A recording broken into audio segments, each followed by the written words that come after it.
The easy no-knead bread baking method has been around for quite a while, but I still run into people all the time who would love to make fresh home-baked bread, but lament not being able to fit it into their busy lives. This is the first of a few videos I'll make to show just how easy bread baking can be and how it can fit into even a busy weekday work schedule. In this part one, I'll make whole grain sourdough, which is an absolute staple in our household. It's simple, but doesn't compromise on quality and nutrition. You can start this bread in the morning before leaving the house and bake it when you get home in the evening. Start by adding 1.5 to 2 cups of water to a bowl. 1.5 cups will produce a medium-sized loaf, and 2 cups will produce a larger loaf. This is 2 cups. To the water, I'm going to mix in some starter. This happens to be a spelt-based sourdough starter, but it could be starter made from just about any grain.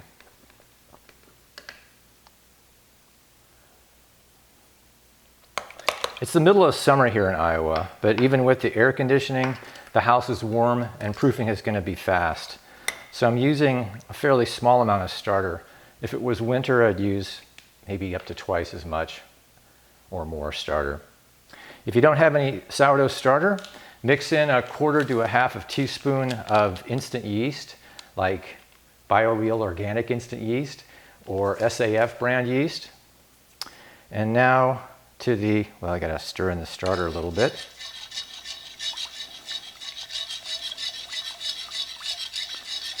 And now I'm gonna stir in the whole grain flour.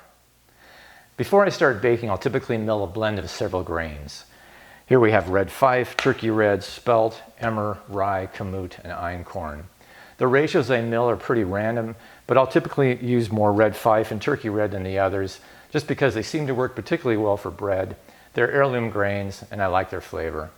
You can do this the night before or the day of baking.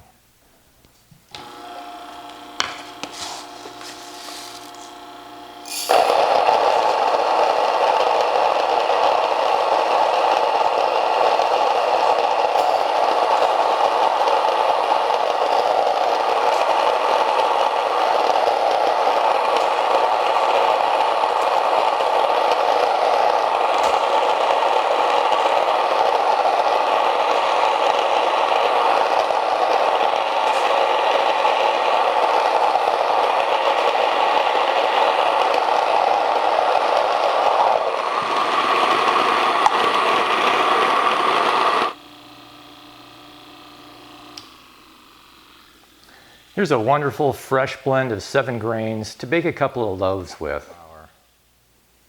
The flour I'm using today happens to be about a 50-50 blend of turkey red and red fife flours.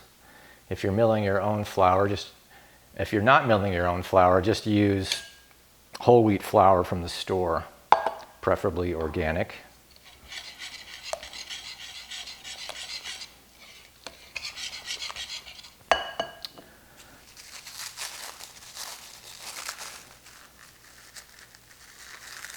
Then I'm going to add some salt.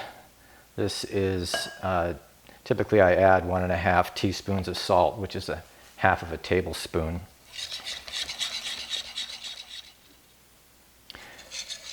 Now add some more flour to stiffen it up.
When it gets to about this consistency, it's fairly stiff but still stirs easily with a whisk, I'll cover it and let it sit for about 10 minutes to allow time for the grain to absorb the water. Now I'll add the rest of the flour.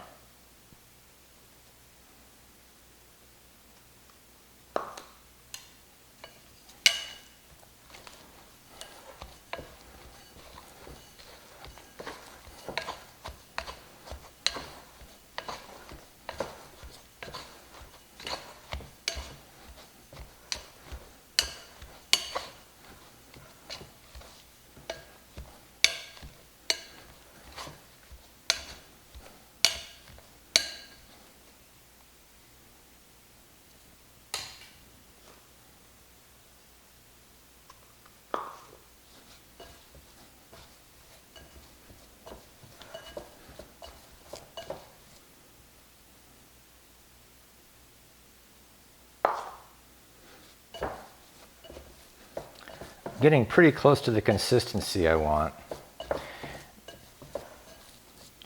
When you're just about done kneading, what you're going to find is that the dough is pretty sticky. And to be able to work the dough without the dough sticking too much, for one thing, you can add a little bit more flour.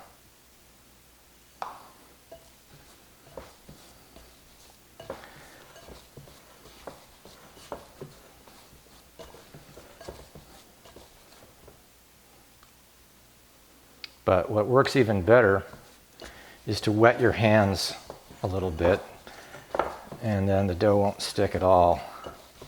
But to do that, you have to clean your hands first. Once your fingers are covered with dough, they'll continue to stick to the dough pretty easily.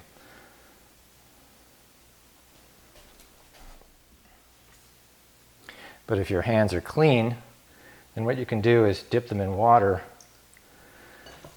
and then you can do this all day long without the dough sticking badly.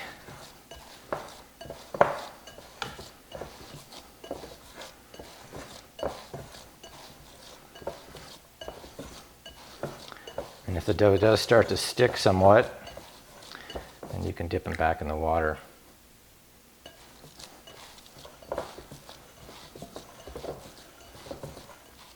I think this dough is getting pretty close to the way I want it, but I actually want to add a little bit more flour.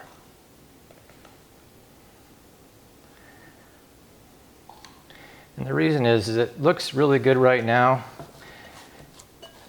but on a warm day when the dough sits and proofs for all day long, it tends to get kind of more slack as time goes on. I think it absorbs moisture from the air, even though it's covered with plastic. I'm not sure how that happens, but it happens.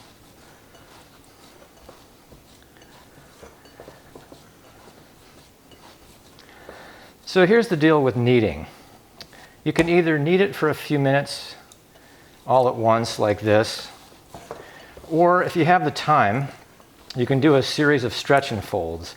And stretch or folds are when, rather than kneading constantly, you can just spend about 10 or 15 seconds at most doing a series of these stretch and folds. You're kind of stretching the dough and folding it back on itself. And if you do that for about 10 seconds and then cover it and let it rest for about 10 minutes and come back and repeat this cycle 2 or 3 times, you'll end up with the same net result as if you just kneaded it constantly for about 5 or 10 minutes.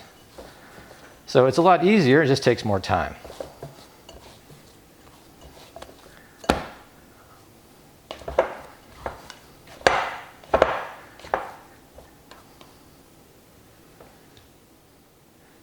However you do it, you want to end up with a ball of dough that's supple, soft, elastic, and easy to work.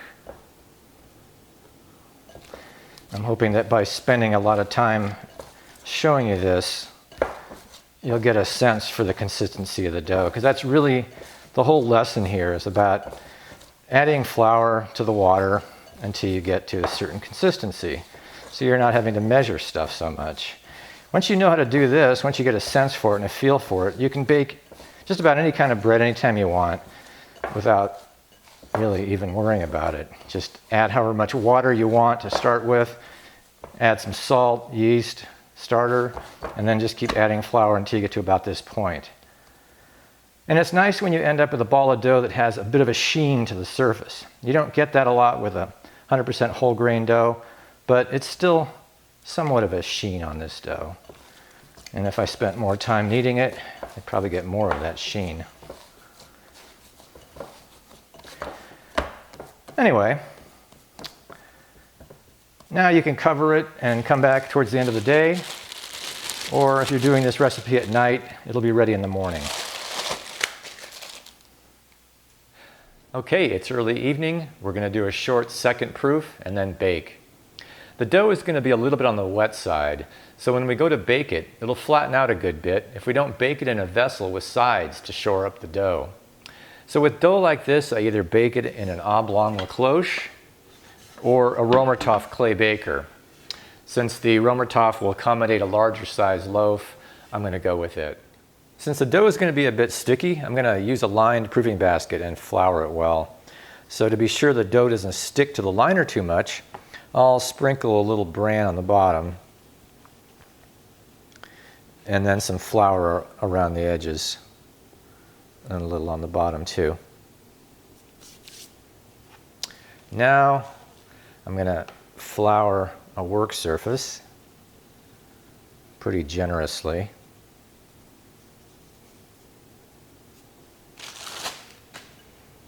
Here's our dough, done proofing from the day.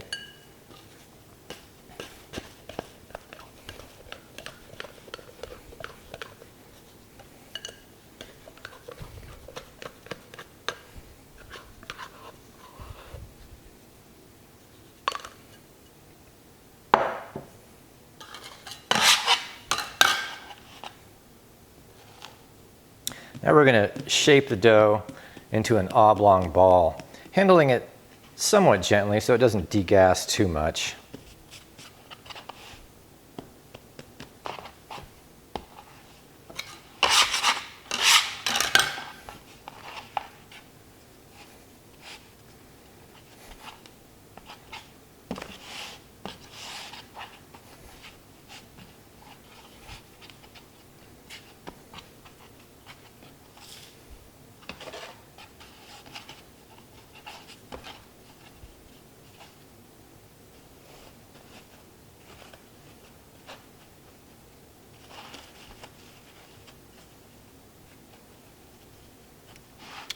Then I'll put a little bit more flour around the edges.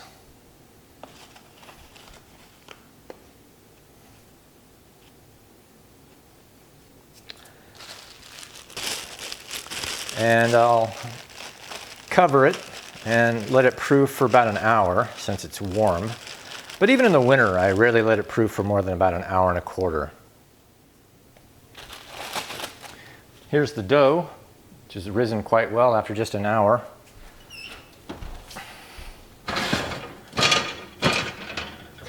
Going to invert it into a preheated romertopf.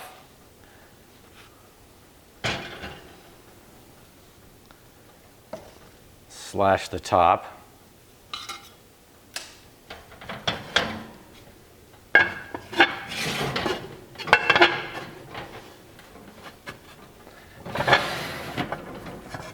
And cover it and bake it for 15 minutes with the lid on.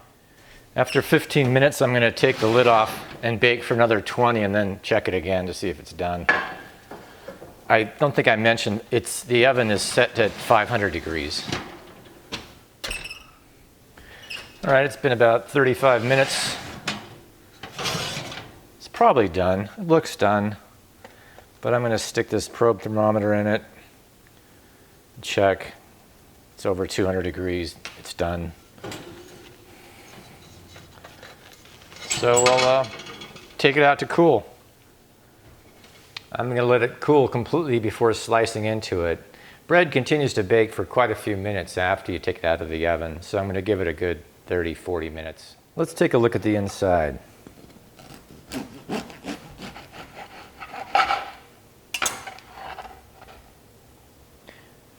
Being 100% whole grain with none of the bran removed, it's predictably going to have a pretty tight crumb. I think this is a great bread, very Northern European. It's flavorful, it's going to have a bit of a sourdough tang, and it's super nourishing. And since it's made with heirloom grains and is naturally leavened, even a lot of people with wheat problems can enjoy it. In the next video of my Easy Bake series, I'm basically going to lighten up this bread and make it even easier.